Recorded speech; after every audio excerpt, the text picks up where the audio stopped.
'Tis the season of college commencement, where graduates, friends, and family celebrate by listening to the same old speeches year after year.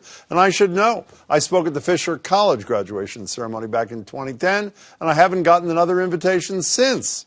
This year, though, at least a few speakers are stepping up their game. Literally, in the case of Red Sox president and CEO Sam Kennedy, who gave every graduate at Trinity College 2 free tickets to the Memorial Day game. But no one can beat the address given by billionaire Robert Smith at Morehouse College, an historically black all-male school in Atlanta. On behalf of the 8 generations of my family who have been in this country, we're going to put a little fuel in your bus. This is my class, 2019.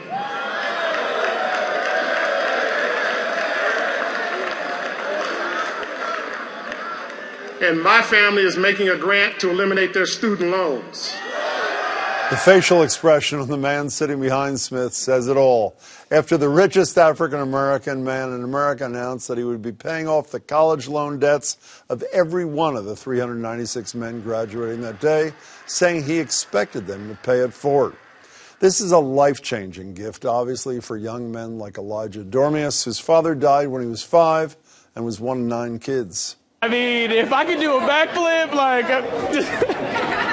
I can't jump, but I would definitely be praising God. I started off with $47,000 or $45,000 around the time, freshman year.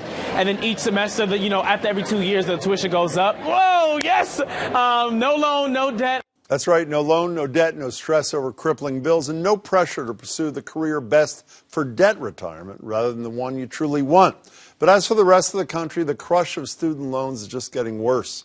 More than 44 million Americans owe $1.5 trillion for their education, making it the second highest consumer debt category behind mortgages.